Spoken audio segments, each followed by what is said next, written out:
yang bertepatan dengan malam 1, besok tanggal 1. Iya, bertepatan dengan malam tahun baru, yang sepertinya kebanyakan umat manusia di muka bumi ini, bahkan kalau nggak salah umat Islam pun sedang mempersiapkan diri.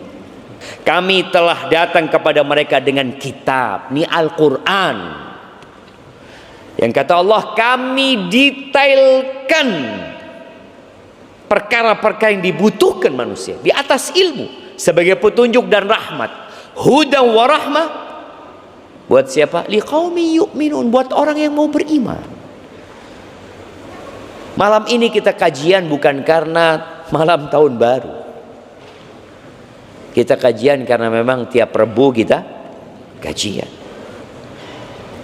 Segala puji bagi Allah Jalla Jalaluh yang telah memberikan petunjuknya kepada kita, yang memang kita senantiasa meminta dan memohon petunjuk tersebut.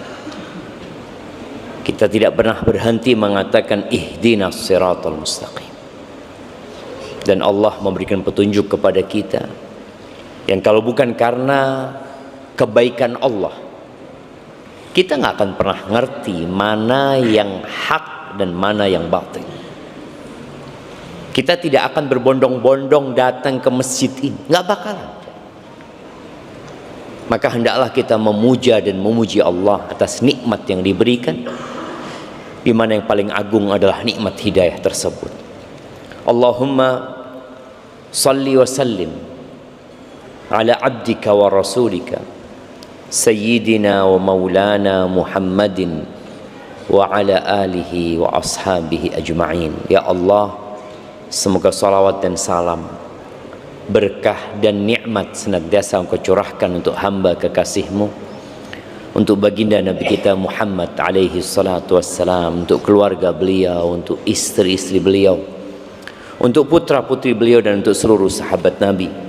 Semoga Allah meridhai kita bersama mereka. Amma ba'd, Allahumma anfa'na bima 'allamtana wa 'allimna ma yanfa'una wa zidna ilman. Malam ini tanggal 12. Nah, 12 kan? 12 Rajab. 12 Rajab 1447 Hijriah, yang bertepatan dengan malam 1. Besok tanggal 1. Iya, bertepatan dengan malam tahun baru, yang sepertinya kebanyakan umat manusia di muka bumi ini, bahkan kalau nggak salah umat Islam pun sedang mempersiapkan diri. Kalau tadi ana lihat ada yang mulai jual ikan segar di pinggir jalan, ya, yang pemandangan itu nggak pernah ada sebenarnya gitu, ramai orangnya. Ikan apa biasanya yang antum bakarnya? Mujair, ya, nila, ikan mas juga. Dan anda mulai lihat juga, tapi alhamdulillah nggak seperti tahun lalu. Anda lihat penjual-penjual trompet mulai berjejeran di pinggir jalan. Entah persiapan apa lagi, anda nggak tahu. Mungkin yang datang dari jauh melihat sepanjang jalan yang dipersiapkan oleh masyarakat. Sebelumnya tadi sudah disampaikan oleh MC kita, antum udah kenalan nggak? Antum males kenalan jamaah. Bertegur sapa aja enggak? Baik, ana mau tanya, yang pakai baju liris-liris itu, iya antum udah kenal sama yang kanan antum? Enggak kan? Enggak, belum. Ayo kenalan dulu semuanya. Kenalkan diri antum, jangan tanya, tapi kenalkan diri antum. Ayo semuanya jamaah, ibu-ibu juga. Ibu-ibu, kenalkan diri antum, ana fulan dari makan ini, kemudian sebutkan profesi antum.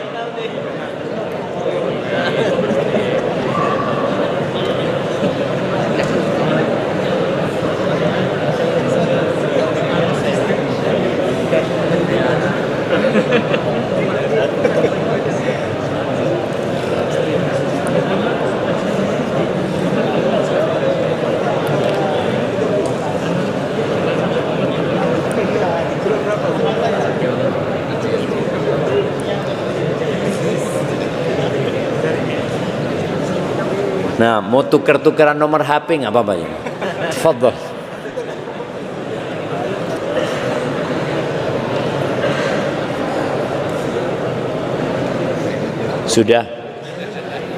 Sudah apa belum? Ada yang belum lihat. Ada yang tadi cuma lihat ke depan, lihat ustadznya, nggak lihat kanan kiri. Tapi ala kulli hal. Ana alhamdulillah bagian kiri ana ini sudah tertib ya, jarang yang bersandar. Bagian kanan masih banyak yang bersandar jemaah. Tapi nggak apa-apa, kita husnudzon. Mungkin punggungnya sakit jemaah. Nah, kita berhusnudzon ya. Merapat suruh merapat, tetap tidak merapat. Ala kulli hal. Ahibati fillah. Dunia ini penjara buat orang beriman. Ad-dunya sijnul mu'min wa jannatul kafir. Itu kata Nabi alaihi salatu wassalam. Dunia ini penjara buat orang beriman. Kenapa disebut penjara? Karena banyak aturan yang mengekang mungkin. Kita tidak bisa bergerak semau kita. Orang beriman. Ada rambu-rambu, ada teralis, ada pagar, ada tembok, kadangkala juga ada kawat berduri yang membuat kita tidak bisa bergerak semau kita. Itu buat orang yang beriman.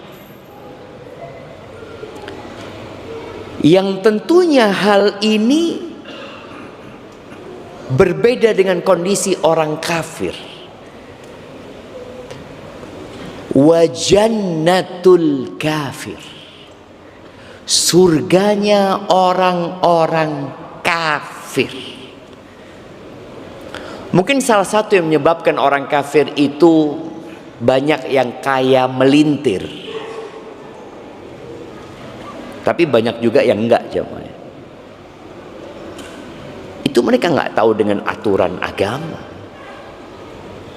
Mereka nggak kenal dengan halal haram. Allah juga menyebutkan tentang orang kafir, innal ladzina kafaru yatamatta'un wa ya'kuluna kama ta'kulul an'am wan naru mathwal lahum. Kata Allah Azza wa Jalla, sesungguhnya orang-orang kafir itu hidupnya bersenang-senang, berhappy-happy. Itu kehidupan mereka. Antum kalau ngelihat mereka nggak jelas tujuan hidup mereka apa. Ada bar yang mungkin tiap weekend mereka akan ke sana. Ada wine, ada minuman keras, ada joget-joget. Nggak ada pikiran mau sholat subuh, nggak ada pikiran mau sholat zuhur. Mereka hidupnya bersenang-senang. Maka ketika mukmin hidupnya bersenang-senang, coba. Jangan-jangan engkau berada di jalannya orang-orang kafir. Padahal doamu, ihdinas siratal mustaqim, siratal ladzina an'amta alaihim, ghairil maghdubi alaihim waladhdallin. Doa kita jangan sampai kita ditunjukin jalannya orang-orang kafir, orang-orang yang dimurkai dan orang-orang yang tersesat. Orang kafir bersenang-senang hidupnya, seakan-akan dunia ini surga buat mereka. Wa ya'kulun, mereka sibuk kuliner, makan, bersenang-senang, menikah mungkin nggak menikah, berzina juga. Mereka makan seperti makannya binatang ternak. Kata siapa? Kata Allah Azza wa Jalla. Agama kita clear ya, jelas, bisa dicek.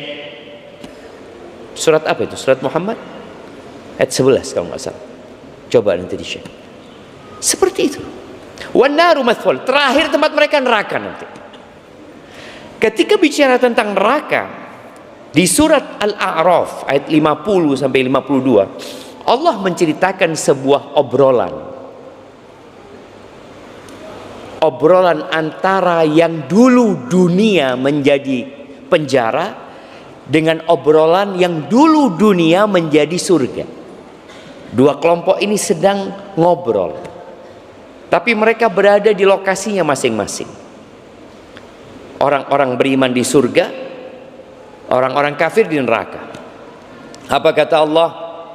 Wa nada ashabun nari ashabal jannah.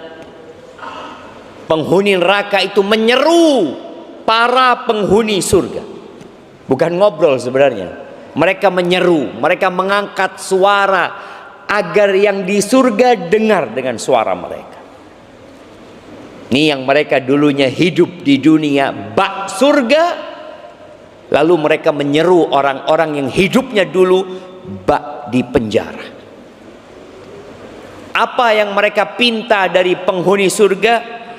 An afidu alaina minal ma.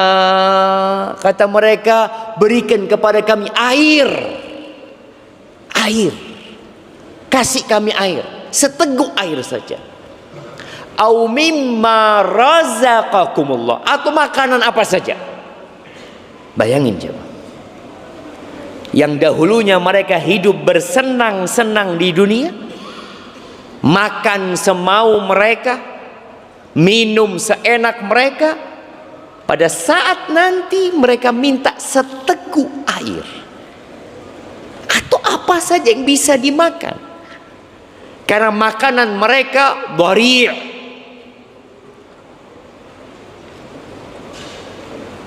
Makanan mereka apa? Duri. Minuman mereka apa? Air yang panas, timah yang panas, yang kalau mereka minum meleleh, usus mereka terburai. La yamutu fiha wa la yahya. Mereka tidak hidup sehingga bisa menikmati hidup. Yang dulu mereka hidup bersenang-senang saja, mereka juga nggak bisa mati, ingin mengakhiri penderitaan mereka. Apa jawab orang-orang yang dulu hidup seperti di penjara?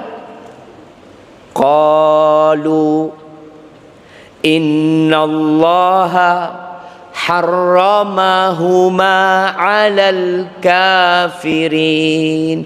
Allah mengharamkan dua ini atas orang-orang kafir. Kalian dulu hidup di dunia dikasih kesempatan untuk beriman. Siapa mereka? Alladzina ittakhadhu dinahum lahwa wa la'iba.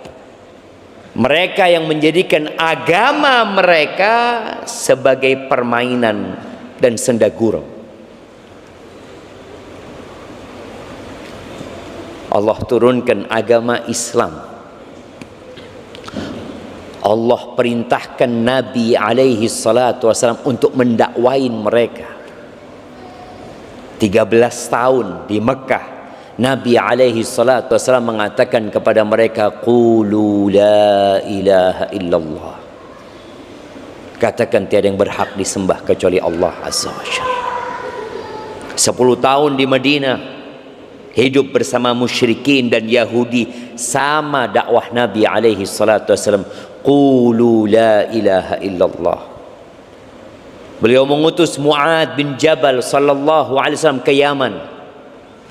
Lalu beliau berpesan kepada Mu'ad, ya Mu'ad, innaka ta'ti qauman ahla kitab. Mu'ad, yang engkau datangi ini sebuah tatanan masyarakat yang mereka memiliki kitab. Mereka Nasara, mereka punya kitab, Injil kitab mereka. Terus gimana dakwah kepada mereka? Falyakun awal ma tad'uhum ilai syahada an la ilaha illallah. Yang pertama engkau dakwakan la ilaha illallah. Jadi kalau bicara agama, maka kuncinya adalah la ilaha illallah. Dan kunci surga juga la ilaha illallah. Ini orang enggak?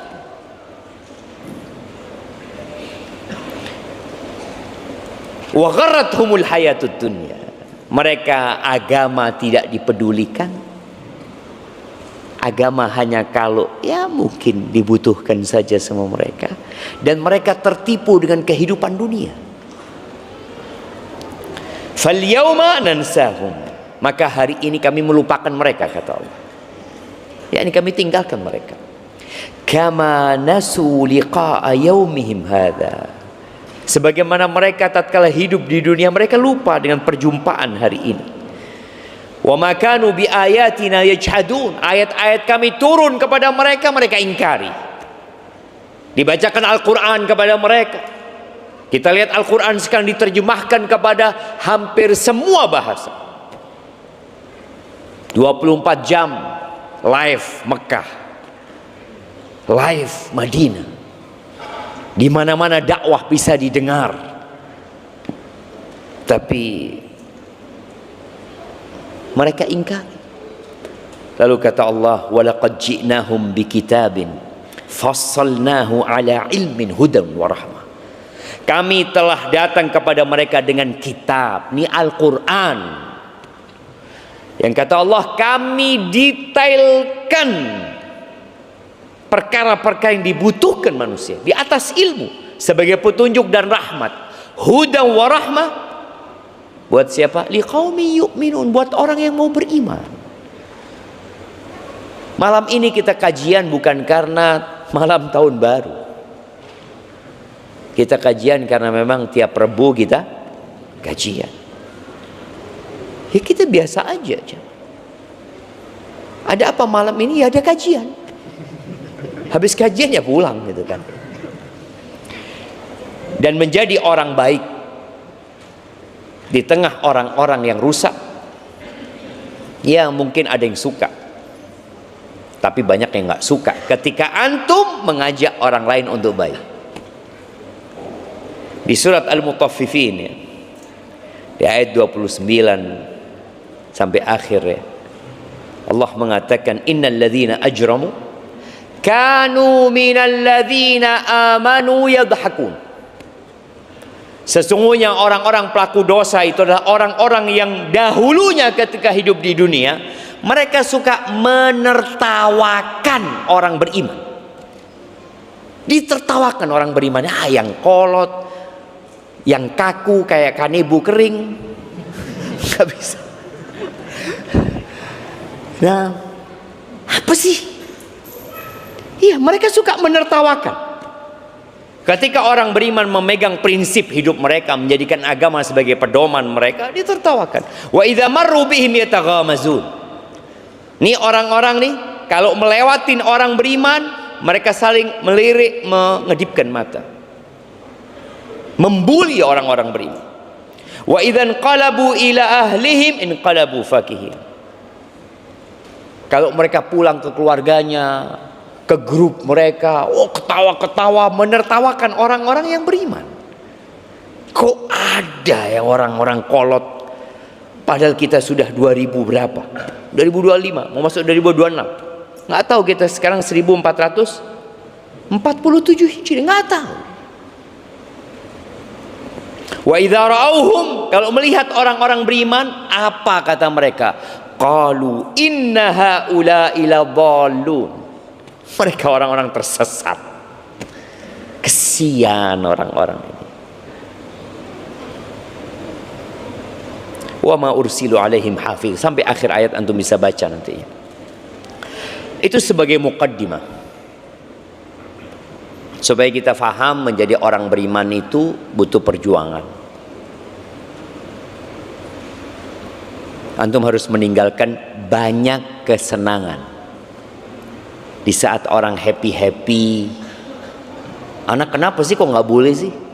Tadi ini tahun barunya siapa gitu. Anda membaca sebuah artikel ya, yang artikel ini ditulis sepertinya di akhir 2024 atau di awal 2025. Ditulis oleh Rita Wahyu Wulandari. Dia lecturer of biblical Hebrew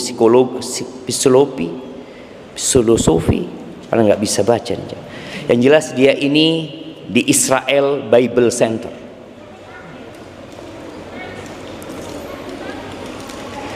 Dia menulis tentang sejarah Masehi 2025. Dia non muslim. Dia bangga. Dalam artikel anak akan bacakan beberapa poin yang dia tulis. Dia bangga sekali tatkala dunia menjadikan kalendernya Masehi menjadi panutan buat mereka. Tatkala dunia merayakan tahun baru Masehi. Judul artikel ini, ketika dunia mengubah kalendernya, kelahiran Kristus sebagai tanda tahun Masehi. Lalu dia sebutkan ada satu, ini di pendahuluan dia, ada satu keputusan dalam sejarah yang sepertinya senyap. Tidak banyak orang di dunia ini menyadarinya, namun dampaknya menembus ribuan tahun. Keputusan yang membuat seluruh dunia, dari tahta suci Vatikan di Roma hingga ke padang pasir Arab, dari kuil-kuil di Asia sampai kota-kota modern seluruh dunia yang tidak mengenal Allah hari ini, ada satu sistem penanda waktu yang menandai waktu dengan satu pusat yang sama. Tahun ini disebut 2025 Masehi. Tapi Masehi, Mesias dari siapa, kata dia. Dia ingin membuat orang, lu antum tuh menyebut Masehi itu siapa? Kemudian dia katakan yang lebih ajaib lagi, bahkan mereka yang tidak percaya kepadanya, kepada Tuhan, seorang ateis sekalipun menghitung hari-harinya dengan kalender yang ditandai oleh kelahiran Kristus. Kalender Masehi, kalender Anno Domini. Anno Domini tahun Tuhan kita. Dunia ini entah sadar atau tidak, kata dia, bernafas dalam ritme waktu gereja. Kita perlu menyadarkan umat Islam. Dan dia ketika membuat tulisan ini untuk membanggakan diri, tapi semoga menjadi pencerahan buat umat Islam. Lalu dia mengatakan, bagaimana mungkin sebuah kalender rohani menjadi kalender global?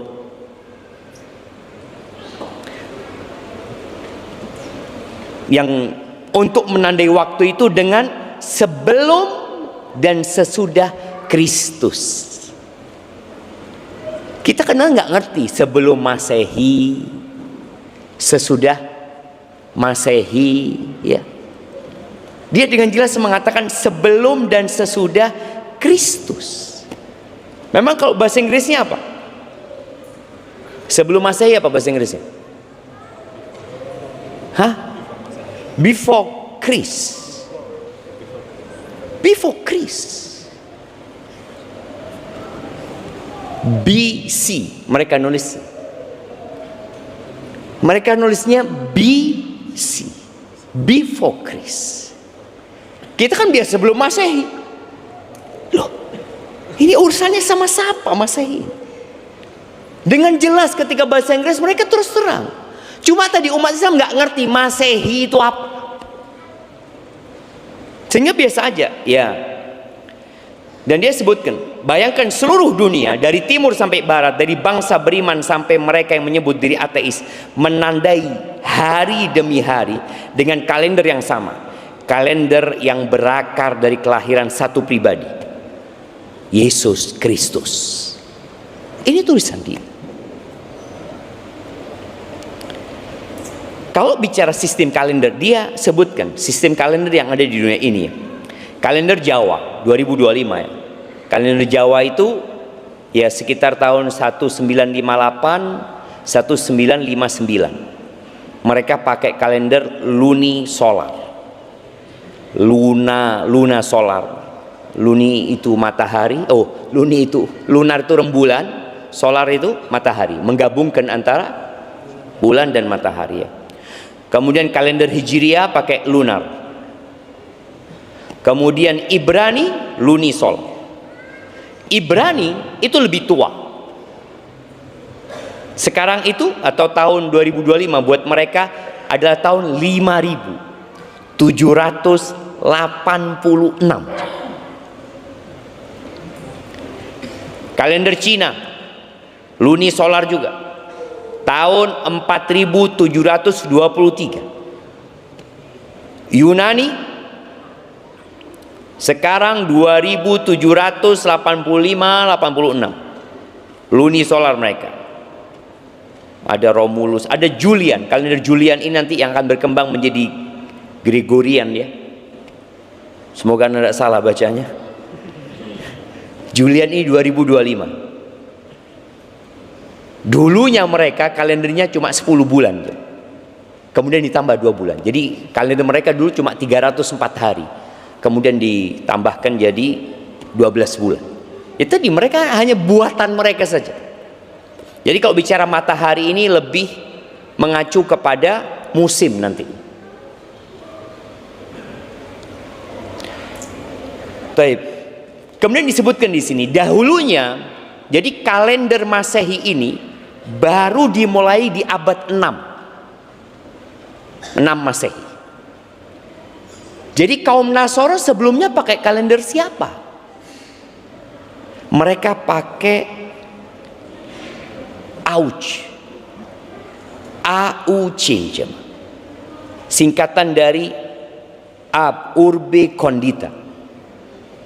Mudah-mudahan nggak salah baca nah jemaah ya. Kalau salah ya anggap benar. Ini bahasa Latin yang artinya sejak berdirinya kota Roma. Jadi mereka dulu pakai sejak berdirinya kota Roma. Kota Roma itu berdiri disebutkan tahun 753 sebelum Masehi. Ini menurut sejarawan mereka.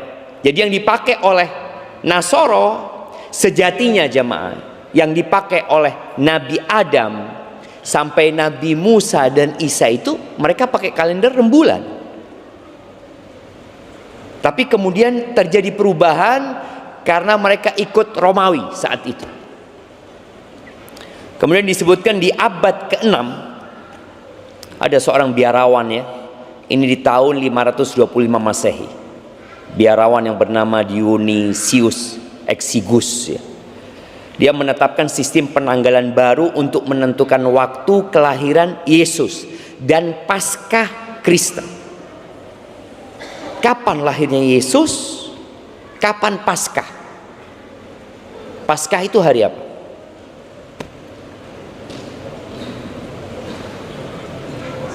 Paskah itu lebih penting daripada hari kelahiran Yesus dalam mereka. Paskah itu hari kebangkitan Yesus. Mereka meyakini Yesus disalib di hari Jumat, kemudian bangkit di hari Minggu. Kenapa mereka tidak mengagungkan Jumat? Mereka agungkan Minggu. Nanti kita akan juga dibahas oleh penulis artikel ini ya. Kenapa hari Minggu? Dan kemudian dia menetapkan tadi sistem penanggalan baru untuk menentukan waktu kelahiran Yesus dan Paskah Kristen. Ia tidak ingin memakai sistem tahun Kaisar Romawi tadi, Auc itu, sebab dianggap terlalu pagan. Ada syirik lah, mereka paganisme ya. Maka mereka nggak mau gitu. Ia menggantinya dengan sistem Anno Domini Nostri Lesu Christi. Artinya tahun Tuhan kita Yesus Kristus. Jelas ini tahun barunya siapa yang sedang dirayakan oleh umat Islam. Mereka menyatakan tahun Tuhan kita Yesus Kristus. Kemudian dia sebutkan dengan sistem ini tahun kelahiran Yesus ditetapkan 1 AD, Anno Domini, tidak ada tahun 0, nggak ada tahun 0. Langsung dari 1 sebelum Masehi, mereka sebut before Christ, BC ya, ke 1 Anno Domini. 1 Masehi itu mereka sebutnya Anno Domini. Namun penulis menyebutkan ada kekeliruan perhitungan tahun oleh Dionysius, sehingga kenyataannya Yesus Kristus tidak lahir di tahun 1 Masehi. Dia sebutkan boleh jadi lahirnya 4 tahun sebelum Masehi. Karena memang penentuan tahunnya ini di abad ke-6 jemaah, bayangin ya. Di abad ke-6 baru mereka berpikir merubah tahun tadi. Kalau umat Islam yang ketika Nabi alaihi salatu wasallam meninggal dunia, mereka belum menetapkan tahun. Nggak ada tahun. Mereka tahunnya menggunakan peristiwa. Sampai di zaman Umar bin Khattab radhiyallahu taala anhu, kira-kira tahun 18 mungkin, itu mulai ditetapkan pakai tahun mana ini? Pakai tahun Hijriyah akhirnya. Sedangkan orang-orang Nasoro mengikuti Romawi berapa tahun? 500 tahun lebih. Mereka ikut kalendernya Romawi. Setelah itu baru mereka merubahnya. Kemudian di kesimpulan dia nyebutkan, kita sampai pada satu kesimpulan besar, bahwa kelahiran Kristus, dengan jelas dia tidak menyebut Masehi, dia tidak menyebut Nabi Isa, tapi Kristus ini dah bahasa Arabnya apa? Al-Masih. Al-Masih. Bukan hanya peristiwa iman, tetapi juga peristiwa sejarah yang mengubah arah waktu. Kelahiran Kristus telah menjadi poros waktu bagi seluruh peradaban manusia, sehingga itu menandai awal dari sistem penanggalan yang kini dikenal sebagai tahun Masehi atau Anno Domini, artinya tahun Tuhan kita. Maka setiap kali kita menulis tanggal lahir, mencatat janji, atau menandai hari di kalender, sesungguhnya kita sedang menulis dalam sistem waktu yang bersumber dari Bethlehem. Karena kelahiran Kristus bukan hanya mengubah hati manusia, tetapi mengubah cara dunia menghitung waktu. Dengan demikian, tahun Masehi bukan sekedar sistem penanggalan, melainkan jejak pengaruh Kristus atas sejarah manusia yang menjadi kesaksian universal, di mana setiap detik, setiap tanggal, dan setiap catatan kehidupan kita berjalan mengikuti ritme waktu yang lahir dari palungan Bethlehem. Jadi ini jelas tahun barunya siapa. Kemudian disebut tentang hari Ahad, hari Minggu, sebagai hari libur mingguan. Kok bisa? Dunia semua, hampir semuanya pakai hari Minggu, kecuali mungkin beberapa negara. Johor, kalau nggak salah sampai sekarang liburnya hari Jumat. Arab Saudi liburnya masih Jumat. Dulu Kamis Jumat, sekarang Jumat Sabtu. Negeri-negeri itu masih tidak menggunakan Ahad. Disebutkan di sini bahwa hari Minggu sudah menjadi hari libur dan hari ibadah Kristen jauh sebelum kalender Gregorian ditetapkan tahun 1582. Bahkan lebih dari 1200 tahun sebelumnya, tepatnya sejak tahun 321 Masehi. Bayangin. Ternyata orang-orang Nasoro di masa Isa Al-Masih dan sesudahnya, mereka tidak menjadikan hari Ahad hari libur. Baru ditetapkan Ahad itu libur pada masa Kaisar Konstantinus Agung dari Kekaisaran Romawi tahun berapa? 321 Masehi. Kenapa dijadikan hari Ahad? Hari yang dihormati matahari, karena dulu mereka paganisme. Mereka menyembah matahari dulu. Para pejabat dan warga kota harus beristirahat. Hanya petani boleh bekerja jika perlu. Hari Minggu saat itu dianggap suci bagi umat Kristen karena merupakan hari kebangkitan Kristus. Disalibnya Kristus menurut mereka hari Jumat, dan juga hari yang dihormati dalam tradisi pagan Romawi. Jadi ketemu tuh jemaah. Pagan Romawi, mereka mengagungkan hari Minggu, kemudian Nasoro menjadikan hari Minggu tadi sebagai hari Paskah karena hari bangkitnya Isa Al-Masih alaihi salam. Ya. Ingat, la ilaha illallah Isa Abdullah wa Rasuluh. Dampaknya disebutkan penetapan hari Minggu sebagai hari istirahat resmi menjadi dasar bagi libur hari Minggu di sebagian besar Eropa dan berlanjut hingga kini di banyak negara termasuk Indonesia. Keputusan ini menunjukkan peralihan dari tradisi pagan dan Kristen serta menjadi titik balik penting dalam sejarah Kekaisaran Romawi yang semakin bergeser ke arah pengaruh Kristen. Kemudian dia sebutkan bagaimana kalender Gregorian masuk ke Indonesia. Gimana ceritanya tuh Masehi itu masuk Indonesia? Padahal umat Islam sudah ada lebih dahulu di Indonesia sebelum orang-orang Nasoro datang. Udah ada. Kemudian orang-orang Jawa sudah punya kalender. Terus gimana nih Masehi bisa masuk Indonesia? Disebutkan ekspansi kolonial Eropa. Spanyol, Portugis, Inggris, Belanda, Perancis membawa sistem waktu Kristen dengan jelas mereka nyebutkan ke koloni-koloni Asia, Afrika, dan Amerika. Minggu sebagai hari libur menjadi bagian dari tata sosial kolonial waktu mengikuti tatanan gereja. Kemudian VOC masuk ke Nusantara antara tahun 1602 sampai 1799. VOC Belanda memperkenalkan kalender Gregorian, sistem minggu barat, dan hari Minggu sebagai hari rahat wajib bagi pegawai dan jemaat gereja Protestan. Di Batavia dan kota-kota pelabuhan, Minggu jadi hari gereja dan hari tidak bekerja. Sistem waktu pribumi mulai bergeser. Pergeseran itu karena dampak dari penjajahan. Makanya kalau dikatakan penjajah itu bawa 3G. Apa? 3G. Apa 3G? Gospel, gold, glory. Mereka bawa itu. Dan ini penulisnya non muslim nih. Jangan dikatakan oh ini muslim banget. Enggak, ini non muslim yang menulis. Kemudian dia sebutkan di sini berlanjut pada pemerintahan Hindia Belanda setelah VOC bubar.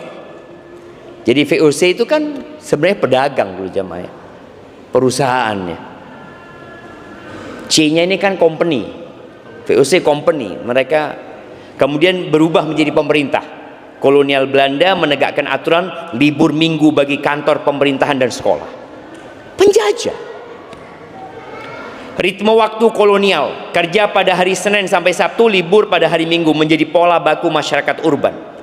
Kemudian disebutkan datangnya para misionaris dan pendidikan abad 19 dari Eropa, sekolah misi Katolik dan Protestan di Nusantara menggunakan kalender Gregorian dan Minggu sebagai hari ibadah Kristen.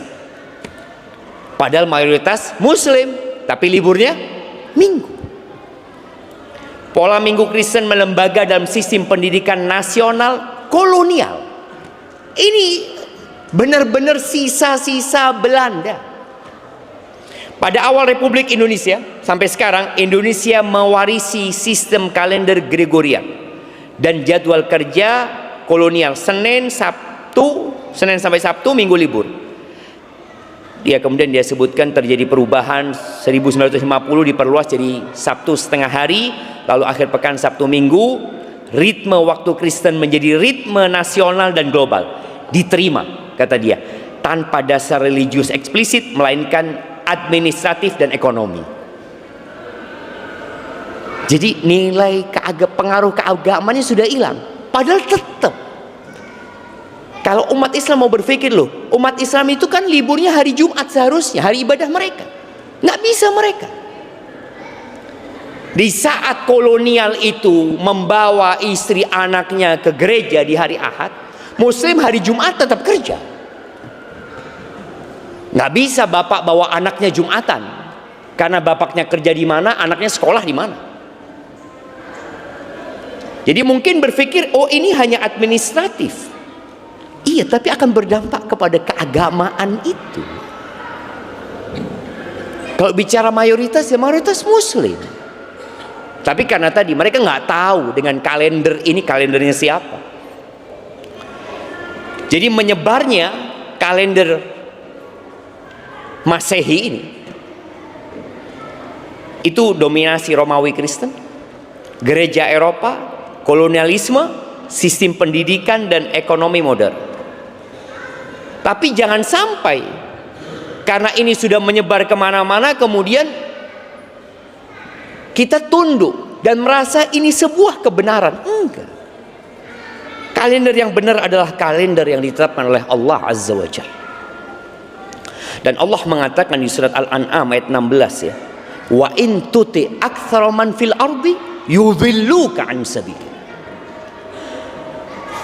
Jika engkau mengikuti kebanyakan manusia di bumi ini saya mereka akan menyesatkanmu dari jalan Allah Azza wa Jalla. Pasti tersesat kita coba.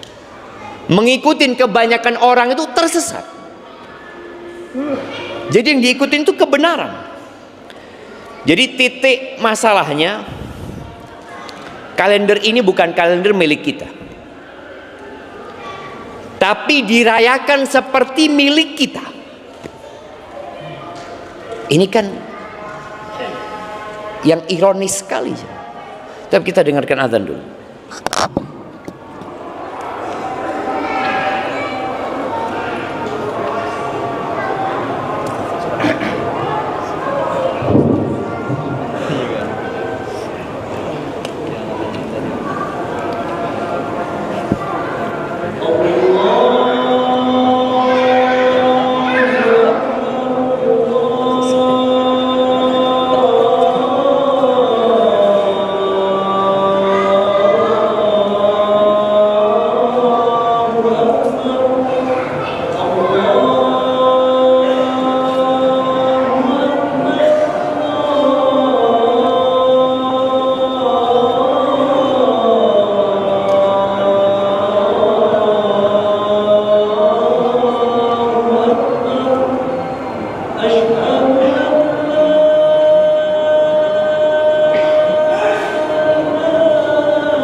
Allahumma salli wa sallim ala nabiyina Muhammad. Jadi tahun baru siapa jamaah? Ini tahunnya bukan milik kita, kalendernya bukan milik kita, tapi dirayakan seperti milik sendiri. Bingung umat Islam. Titik masalahnya bukan tanggal, tapi kesadaran identitas. Merayakan tahun baru Masehi oleh kaum muslimin bukan sekedar soal hitung waktu ya, tetapi ini soal siapa yang menentukan ritme hidup kita. Siapa sih? Antum kok bisa rame-rame malam ini?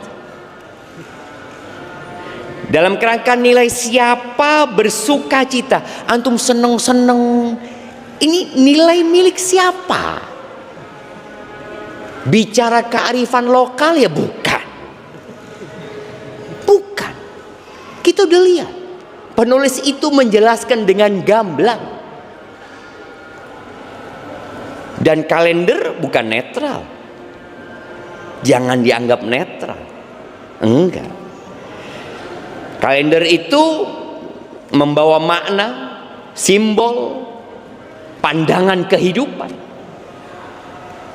Makanya kenapa bangga penulis tadi ketika hari kelahiran Kristus itu dijadikan patokan oleh seluruh umat di muka bumi.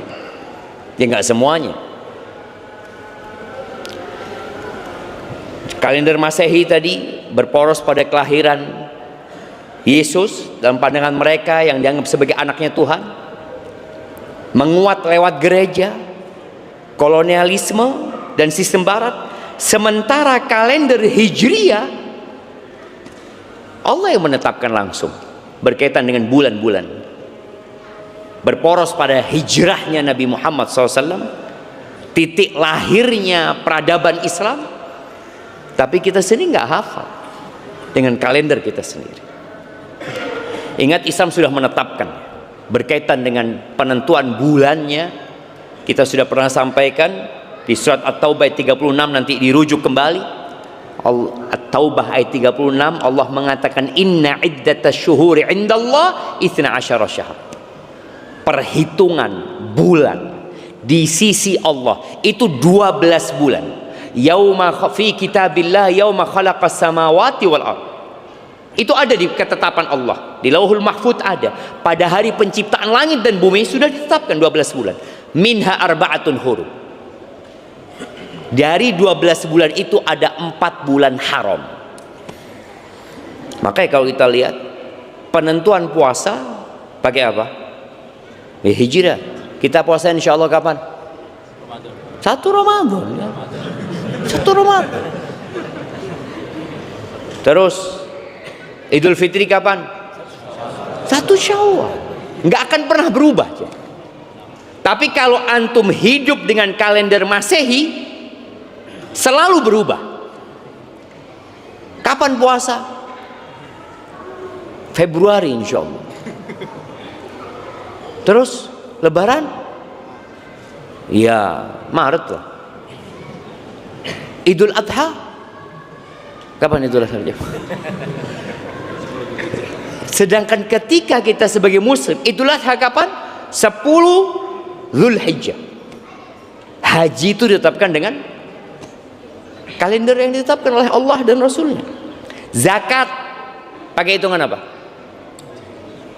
Hijriah. Maka orang yang mengeluarkan zakat dengan Masehi, dia akan selalu telat mengeluarkan zakat. Selalu telat. Karena bulan-bulan Islam itu ya kira-kira 354 hari. Sedangkan Masehi 365 hari. Beda 11 hari. Oh, saya alhamdulillah Ustaz rutin mengeluarkan zakat Ustaz. Pokoknya Januari saya keluarkan zakat. Telat Bapak sudah. Dan hak orang itu ditahan. Seharusnya dia sudah dapat 11 hari yang lalu, antum tahan. Iddah pakai apa penentuannya? Hijriah. pakai Qomariyah ini. Kafarat pakai Qomariyah. Dan Islam tidak pernah menjadikan 1 Januari sebagai momen syar'i. Tak pernah. Dan kearifan lokal juga tidak pernah menentukan. Kau baca sejarah, nggak ada. Ini penjajah yang bawa. Lahir dari gereja, jelas. Nggak ada. Kalau bicara nggak ada ibadah syar'i, nggak ada doa khusus 1 Januari, nggak ada syiar, nggak ada perayaan sama sekali. Long jelas-jelas tadi Nasoro saja merayakan itu di abad ke-6. Bayangin jemaah, mereka merayakan di abad ke-6. Kok kita kemudian ikut mereka? Jadi masalahnya bukan masalah administrasi ya, tapi masalahnya masalah perayaan. Kalau bicara kalender Masehi untuk administrasi ya gimana, darurat mungkin. Kebutuhan global siap, tapi usahakan setiap kali nih masjid, sekolahan, antum yang punya perusahaan, apapun yang berkaitan dengan penanggalan, tolong ketika antum menulis Masehi sebelumnya ditulis Hijriah. Undangan-undangan pernikahan, lahiran kalau bisa tulis Hijriah, supaya anak ini tahu penentuan umur 40 tahun itu pakai Hijriah, nggak pakai Masehi. Jadi yang jadi masalah itu menjadikan momentum selebrasi perayaan ya. Kenapa kok nggak boleh? Tadi bukan kalender kita. Kita pun di kalender umat Islam tidak merayakan perayaan sebenarnya. Ya boleh jadi Ustaz, karena kebanyakan orang nggak tahu juga gitu. Nggak ada syariat merayakan juga nggak ada. Tapi paling tidak kita tahu kita sudah ganti tahun Hijriah 1446, 1440. Jadi kita tahu kita berada di akhir tahun Dzulhijjah. Sebagian kita nggak tahu jam. Yang dia tunggu Desember. Yang dia tunggu Desember. Jadi kita tahu bahwasanya Masehi adalah simbol peradaban bangsa lain, umat lain, dirayakan dengan hura-hura, pesta, kembang api, kemaksiatan terbuka. Ingat, ini bukan netral budaya, enggak cuma. Ini asimilasi nilai. Ada penyerapan nilai dari orang-orang non-muslim. Kita bicara di hadapan umat Islam, yang kita dakwain umat Islam. Nasoro mau merayakan, lu tafadhol. Mereka sudah nulis di mana-mana selamat Natal dan tahun baru mereka. Itu ucapan bukan untuk umat Islam. Tapi kita ikut, ya, sama tahun baru juga itu. Loh. Mereka tatkala mengucapkan itu sejatinya kepada agama mereka. Dan Nabi alaihi salatu wasallam mengatakan, man tashabbaha biqaumin fahuwa minhum. Barang siapa yang menyerupai suatu kaum, maka dia termasuk dari golongan mereka. Para ulama menyebutkan bahwa yang terkecil dari yang dapat dipahami dari hadis ini adalah pengharaman mengikuti mereka. Oke, memang kita tidak meyakini dengan Yesus sebagai anak Tuhan, tapi kita hanya ikut merayakan, nggak boleh. Udah jelas sekali ini tahun barunya mereka, engkau tetap ngikuti. Maka Nabi alaihissalatu wasallam mengatakan, man tashabbaha biqaumin fahuwa minhum. Dan kita memang disebutkan akan mengikuti orang-orang sebelum Islam ini ya. Jadi ahibati fillah, semoga kajian kita bisa menyadarkan kita, dan antum juga bisa sampaikan kepada kerabat, keluarga. Tadi artikel itu silahkan disebarkan kepada umat Islam supaya umat Islam tahu, ini loh yang nulis bukan muslim, yang nulis non muslim. dan dia menyatakan bahwasanya ini tahun barunya mereka, bukan kita. Hadza wallahu a'lam bissawab. Itu yang dapat Anda sampaikan. Kurang lebihnya mohon maaf. Kalau ada pertanyaan coba kita lihat. Bismillah. Dengan adanya kalender Masehi, apa yang harus dilakukan untuk bisa membumikan kalender Hijriah? Tadi Ana sudah sebutkan ya, beberapa yang harus dilakukan. Yang pertama adalah kita sendiri menghafal kalender Hijriah itu. Sehingga dengan cara itu kita akan mengetahui kapan dianjurkan puasa tengah bulan, tanggal 13, 14, 15. Kita tahu tuh. Dan penentuannya mudah. Tinggal lihat apa? Bulan. Oh, kayaknya udah tanggal 13 nih. Ketika full, oh tanggal 15. Mudah penentuannya. Paling mudah di antara kalender itu adalah kalender yang menggunakan lunar ini, menggunakan rembulan. Kemudian yang kedua, yang berurusan dengan surat menyurat, tolong bubuhkan kalender Hijriah. Ketiga, gaji yang bulanan. Antum yang menggaji. Kalau itu perusahaan, kalau itu sekolah, apapun ya, masjid juga. Ana tanya ke salah satu masjid di Sidoarjo, ana tanya sama DKM, Afan, ana mau tanya, antum menggaji marbot apa semuanya itu pakai Hijriah apa Masehi? Masehi. Masjid pakai Masehi. Apa yang dikatakan oleh penulis tadi benar. Bahwa saya melampaui semua tempat.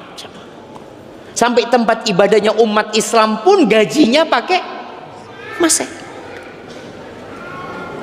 Kenapa? Yang punya pembantu gajinya pakai Hijriah. Usahakan semua pakai Hijriah. Antum juga mahasiswa nih, minta bulanan Hijriah, lebih menguntungkan antum. Karena 354 hari, 11 hari antum dapat fulus tambahan itu. Ya memang lebih menguntungkan cuma menggunakan Hijriah, tapi merugikan perusahaan. Tapi paling tidak tadi perusahaan sudah mensyiarkan. Itu mungkin yang bisa kita lakukan dengan keluarga kita, dengan kerabat kita, dengan kolega-kolega kita. Usahakan yang digunakan adalah Hijriah, dan berdoa memohon kepada Allah Azza wa Jalla. Karena jamaah, ini pertanda kita kalah memang dengan orang-orang Nasor. Sehingga tadi umat Islam merayakan. Karena biasanya menjadi budaya dan tradisi atau tabiat manusia itu yang kalah mengikuti yang menang. Pokok semua dari yang menang-menang itu dianggap wah hebat, hebat.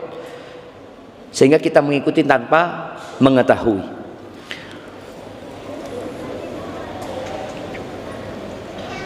Assalamualaikum Ustaz, izin bertanya. Ana tadi baca di Instagram katanya ada amalan tahun baru berdasarkan dalil dari hadis yang berisi, kita kira-kira maknanya kurang lebih seperti ini: barang siapa masuk pasar lalu membaca la ilaha illallah wahdahu la syarikalah lahul mulku wa lahul hamdu yuhyi wa yumit wa huwa hayyun la yamut biyadihil khair wa huwa ala kulli syai'in qadir, maka Allah akan mencatat baginya 1 juta kebaikan, menghapus 1 juta keburukan, mengangkat 1 juta derajat. Hadis riwayat Tirmidzi. Amalan membaca lafaz di atas jika dibaca pukul 00 maka akan mendapat ganjarannya. Dikiaskan dengan keadaan pada pukul tersebut banyak orang lupa Allah seperti orang di pasar, dan amalan tersebut berlandaskan kaidah fikih al-hukmu yaduru ma'illatihi. Bagaimana hukum amalan tersebut? Ya Allah, suruh tidur jemaah. Ngitung, ini ngitung juga masalahnya. Kan jam 00 berarti dia nunggu kan? Mau baca doa. Udah. Dia menunggu, seharusnya dia tidur. Bangun jam 2 sholat malam. Sebenarnya apa sih yang baru jemaah? Apa yang baru? Kalau antum lihat ya, nunggu nih jam 00, terus lihat rumahnya baru, enggak sih, jamnya tetap, HP-nya tetap, lihat istrinya tetap, istrinya lihat soy tetap, dia ada yang baru. Kita sih dibohongi sebenarnya, nggak ada yang baru, nggak ada yang baru. Dan subhanallah, pemerintah tidak menjadikan tahun baru itu sebagai tahun untuk mengangkat jabatan ya, jabatannya diangkat pada malam tahun baru. Ada jamaah? Kayaknya nggak ada kan? Nggak ada jamaah, nggak ada yang baru sama sekali, nggak ada. Maka tolong kita sadari, kalau dikatakan baca doa ini masuk pasar. Kalau orang lalai itu baca doa gini, sebenarnya di saat-saat orang lalai, ibadah itu akan lebih bernilai di sisi Allah Azza wa Jalla di waktu-waktu lalai. Tapi bukan hanya doa itu, sholat pun, baca Quran pun, zikir pun ya, nggak berkaitan dengan doa ini. Ini doa masuk pasar. Kalau dikatakan kenapa pahalanya besar sekali, ya mungkin karena orang lalai. Itu salah satu hikmah mungkin yang disimpulkan oleh para ulama ya. Barakallahu fikum.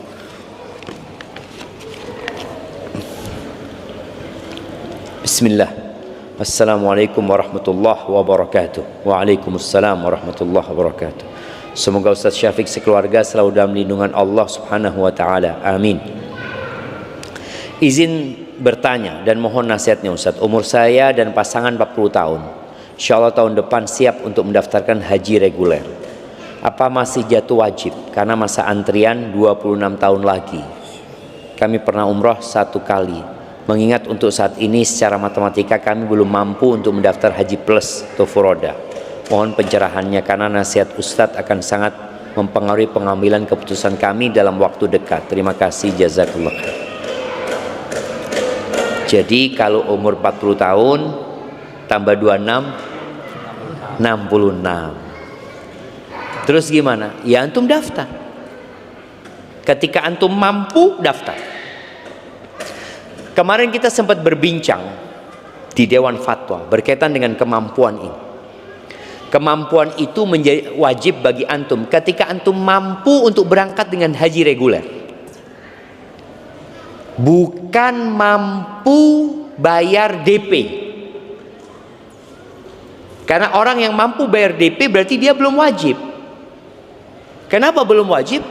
Allah Azza wa Jalla mengatakan walillahi 'alan nasi hajjul baiti man istata'a ilaihi sabila. Bagi yang mampu, engkau nggak mampu berarti nggak wajib daftar, nggak wajib. Tapi mau daftar nggak apa-apa. Mau daftar nggak apa-apa. Tapi kalau mampu berarti antum wajib. Sudah wajib. Tapi kan nunggu 26 tahun, oh nggak ada urusan masalah nunggu itu. Karena kondisinya seperti itu, tapi antum sudah wajib. Karena punya uang untuk berhaji. Kalau dikatakan tadi enggak, ana belum wajib sebenarnya Ustaz, ana enggak mau daftar tahun ini, enggak apa-apa. Tapi kalau antum, ana sudah cukup Ustaz. Jadi kalau mamanya haji reguler itu berapa bayarnya? Berapa? Bukan pendaftarannya ya, totalnya. Tuh 59. Anggap 59 juta tadi. Ketika dia punya uang 59 juta berarti dia sudah wajib daftar. Dia punya kewajiban. Tapi kan nggak bisa langsung berangkat. Maka yang bisa dilakukan langkahnya adalah mendaftar. Umur dia 50 tahun Ustaz. Ana umur 50 tahun Ustaz. Baru punya uang ini Ustaz. Daftar. Tapi nunggunya 26 tahun. Nggak ada urusan. Insya Allah antum kalau mati sebelum itu udah dapat pahala haji tadi. Insya Allah. Terus Ustaz, kalau anak sakit, berharap sehat lah. Berharap umur panjang. Jadi kalau umur 50 tahun daftar, nunggu 26 tahun berarti 76. Khairun nas man tala umruhu wa hasuna amaluhu. Sebaik-baiknya manusia adalah yang panjang umurnya dan baik amalannya. Dan boleh jadi dengan antum daftar haji, Allah panjangkan umur antum. Ya, semoga jemaah. Seperti kita nggak tahu ya tentang masalah umur, tapi yang jelas tadi kalau antum sudah mampu untuk berhaji, maka daftar. Tadi umpamanya kalau haji plus belum mampu, ya udah jangan daftar. Tapi kalau sudah mampu haji plus, ya berangkat haji plus. Karena memang haji plus ini sebentar lagi jamaah. Sepertinya ini yang punya uang segera daftar haji plus ya. akan lebih lama lagi ngantri. Kenapa? Karena banyak dana talangan. Mulai sudah ada, apa ini sudah ada. Berapa? Bayar berapa? 5 juta. Tuh 5 juta udah bisa daftar. Lebih murah daripada reguler. Iya. Tuh reguler 25.500 baru bisa dapat porsi. Ini 5 juta dapat porsi Haji Plus. Subhanallah jamaah. Walaupun nanti ketika waktu keberangkatan nggak punya uang. Itu terjadi. Banyak tadi nggak bisa berangkat. Tadi nggak apa-apa ya, nggak apa-apa. Tapi bukan dianjurkan. Gini, Islam itu tidak menganjurkan hutang.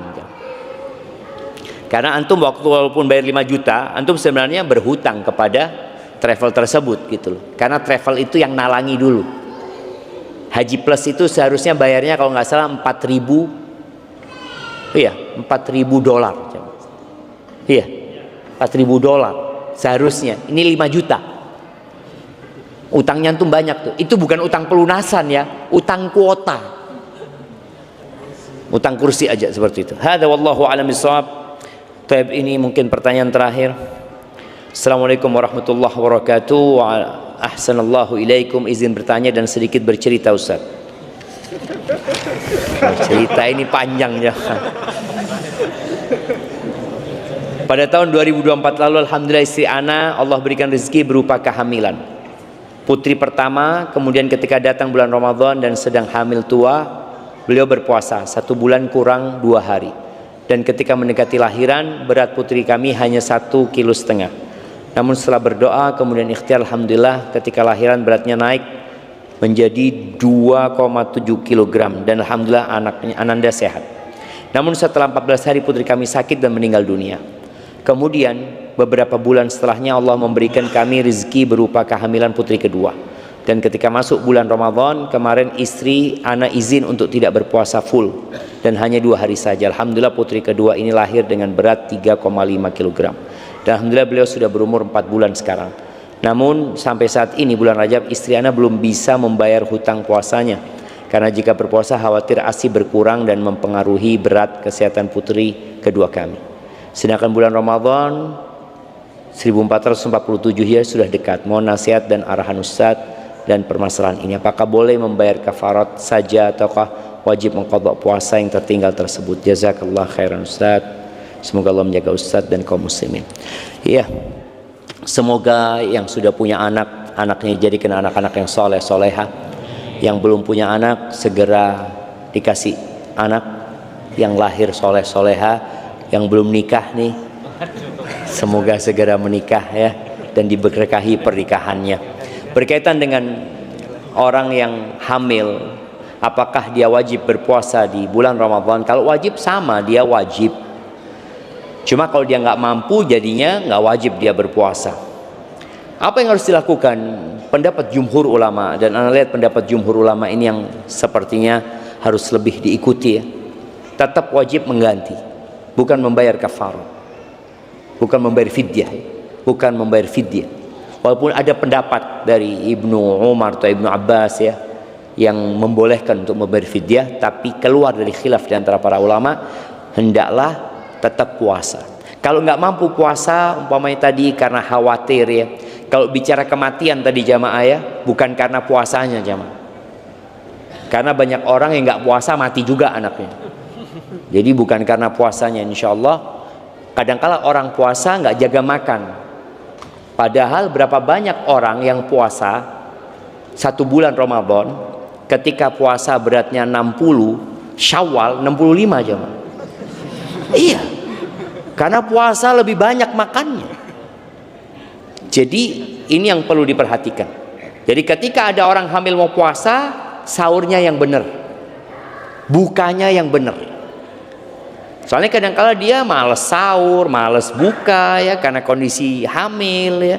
Maka lebih baik puasa sudah kalau seperti itu.